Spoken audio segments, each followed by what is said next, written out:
fight for their own survival. I don't get it. So, Niyamakadas. Well, who gave you the name? Yes.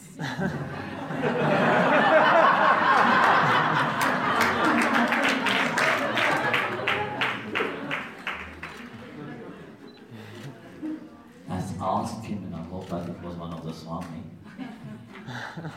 No, I'm just kidding. Yes, indeed. What is the question? Because that don't. To which extent should one fight for their own survival? It means, like we have just said, that in the end, like everything. It's okay, I can hear. Everything happens by the Lord's will. Yeah. And death is inevitable. And when it has to come, it comes. So, to what extent should one fight with the world to keep oneself alive? I mean, if everything will happen anyway. I don't understand why you have to fight. This is the whole thing. That's what I want to understand. Yeah, why you must fight? Because I see people who would, for their own sake, to stay in this world, would do anything, and they would face problem in an angry way, fighting. Everybody is here for their own sake. Do you think somebody is here for the sake of somebody else? No, but from my understanding, we should be here for the sake of living this plan forever. See, not everybody understands that. That's what I've been saying. Everybody have their own mindset. What is life about? You see, people in the material world, they think that life is only to have material things. Nothing else matter for them. They will, from morning till evening, they think only of that. Look, once brought a friend, who was dying with cancer. And of course, Mr. wrote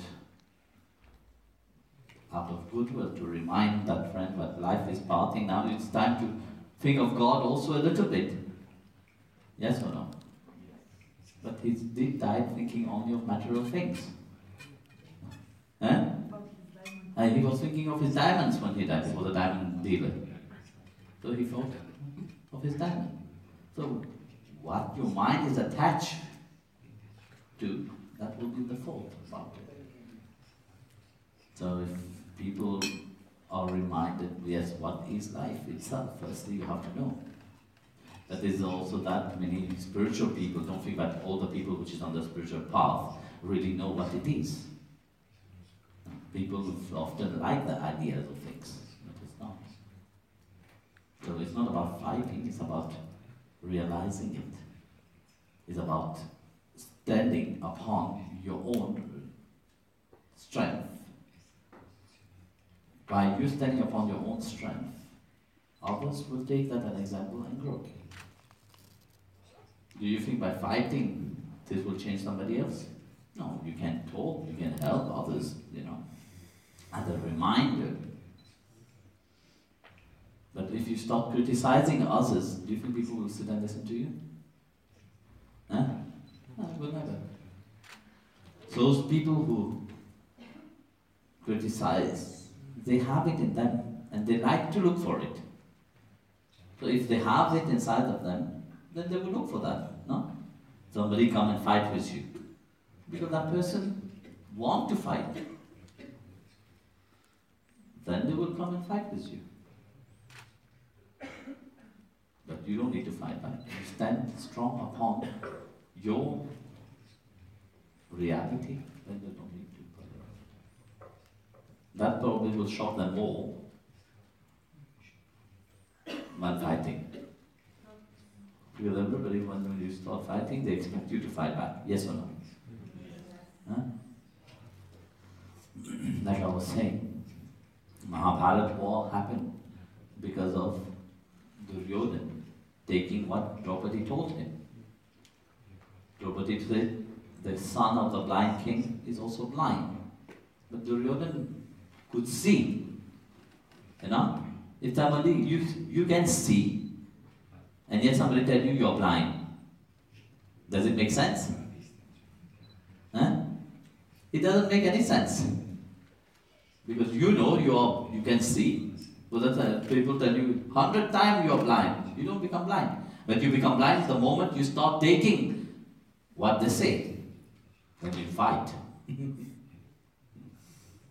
That's what Gurudev did. He took what Draupadi said and become blind. See, he acknowledged that he is truly blind. And this is the stupidity of people. The same when you are on the spiritual path. Let's say, when you were in the world, you were having your Christmas party, your New Year party with the people, they're all happy with you, yes or no? Now that you have done New Year here, when you go home you will criticize. They will criticize you. What kind of mother are you? Which kind of wife are you? Which kind of daughter are you? Which kind of son are you? Which kind of husband are you? You left the family and go there to do to do New Year when you have to be with the family. Yes or no? Yes, you will. And they will criticize you for that. But you take their critics. No. Or not. This is up to you. You take it, then it becomes yours. But if you don't take it, it's never yours. So in the spiritual path it's the same. When you go in the spiritual path, many people will fill your head. But then you know it's very wrong what you're doing. You're in a sect. It will make you, have you read this? It's very negative. They will fill your head with all these things. But this is up to you. You want to listen to them? There was this beautiful story that I was telling about this taxi driver. You know about it. There was a man calling a taxi driver, so he went inside the taxi. And they were driving. Man was very joyful. The taxi man was very joyful. And then there was a bus coming, and the taxi man was waving, and of course the other man, big lorry, make way, make way. And the taxi man was very nice, hello. And of course the other man showed him some mudra.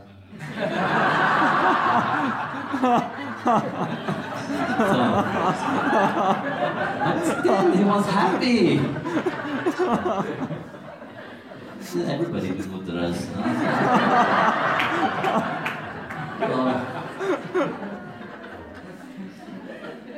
He did show him the mudra and he was happy still. So the passenger was shocked. Said, listen, he just showed you a mudra, but you're still happy. You even wave at him. Then he said to him, listen, it is like people which is like that, they are like a garbage truck. A garbage truck, somebody which is carrying full garbage inside of them. They don't like to take the garbage for themselves. They like to spread their garbage. They like to give the garbage to others.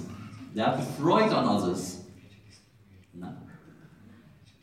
When you drive behind a garbage truck, very often you see that. The garbage are flying everywhere, especially in Italy, I've seen that. But it's up to you whether you want to take that garbage and make it yours or not. If you make it yours, then they become your garbage. So whatever you take from others become yours. So, understand?